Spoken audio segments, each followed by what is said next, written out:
Kung serious ka talaga ha, these are my conditions.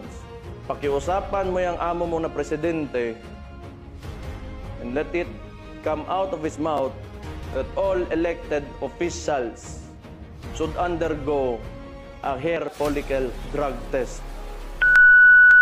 Ito na, sumagot na si Mayor Basti Duterte dun sa mga kondisyon ni General Torre.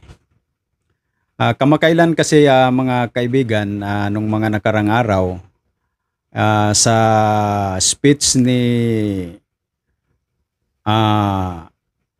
Mayor Basti Duterte, hinamon niya si General Torre ng suntukan.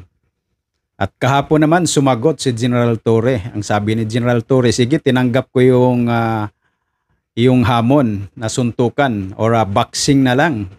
Yan sabi ni General Torre.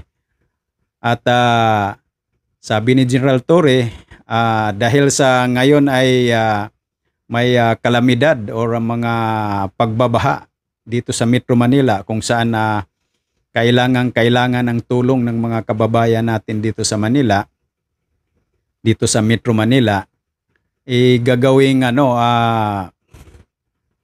fight for a cause. At yung boxing, sinasabi ni General Torre na kung maaari, pwede gagawin sa Araneta Coliseum at kada round, kailangan merong mag-sponsor para daw po makalikom ng pera. At nakikita natin kanina, may mga lumalabas na mga video sa social media kung saan si Mayor Basti Duterte ay meron ding video na lumalabas na nagpa-practice sila. Nagpa-practice na siya ng boxing. Pero sa tingin ko mga lumang kuan siguro to, lumang video. Pero yung mga lumalabas na video kung saan si General Torre ang andoon, nagpo-push up, parang nagtitraining na siya, di ba?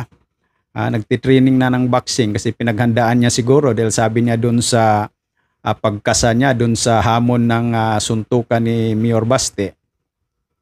Sabi niya, kahit ngayong linggo gagawin sa Araneta Coliseum. Kaya makikita mo kanina, nagpa-practice na si nakikita sa mga video na nagpa-practice na si General Torre. At sa wakas ito, nagsalita si Mayor Basti Duterte, sinagot niya yung mga kondisyon ni General Torre. At ang sabi ni Mayor Basti, sige, ba't idaan pa yan sa charity daw, tatanggapin niya yung kondisyon ni General Torre pero meron din daw siyang sariling kondisyon. At ito ang malupit. Ang kanyang kondisyon ay sabi niya, o sige, walang problema dyan sa charity na sinasabi mo. Basta ang kondisyon ko ganito. Sabihan mo yung amo mo na magpa-hair follicle drug test. Ayan, kasama ng mga elected official daw ng gobyerno. Kaya matindi to. Iwan ko lang kung anong sagot naman ito ni General Torre. Na yan nga, ang sabi ni Mayor Basti na magpa-hair follicle drug test daw. Ayan, ito pakinggan natin yung video na kung saan nagsasalita si Mayor Basti Duterte. Ito palang video natin guys, courtesy of Mayor Basti Duterte. Ito pakinggan po natin. Huwag ka mag-alala, Torre, kasi matagal ko na talaga gusto makabugbog ng unggoy. Kung gusto mo lang talaga ng suntukan, bakit kailangan mo pa ng charity? Why do you need kailangan mo pang gamitin yung nangyayari ngayon na baha dyan sa Metro Manila?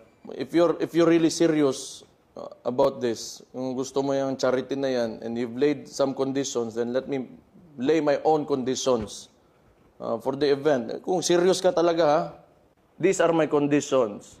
pakiusapan mo yung amo mo na presidente and let it come out of his mouth that all elected officials should undergo a hair follicle drug test. Paktay tayo Papalagan ko dyan. yung charity mo na yan. Wala problema. Kung if it will answer the issues nitong bansa natin, I can do that. Mukhang ito guys yung sinasabi niya na papalagan niya yung charity na yan. Kung gagawin ni General Torre yung kanyang kondisyon na sabihan yung presidente na magpa-hair follicle drug test.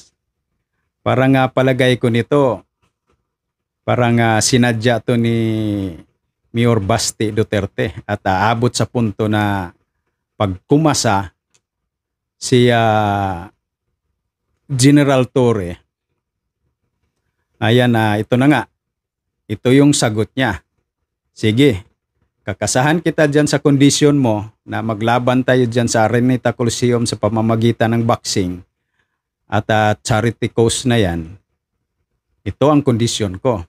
Sabihin niya kaya yan doon na, o sige,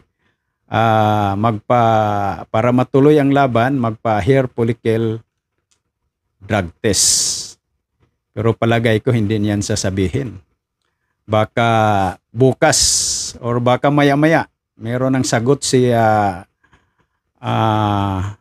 General Torre tungkol dyan sa kondisyon ni Mayor Basti Duterte.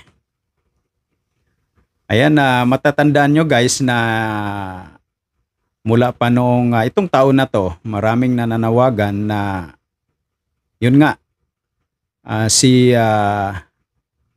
Pangulong BBM, maraming humihiling na magpa-hair follicle drug test. Pero alam naman natin na maraming lumalabas na balita na ayaw ng presidente na magpa-drug test. Kaya abangan natin guys bukas kung ano yung sagot ni General Nicolas Torre. Ayan, maraming salamat sa pakikinig, panonood. At kita-kita tayo sa susunod na mga video. God bless everyone. Ingat.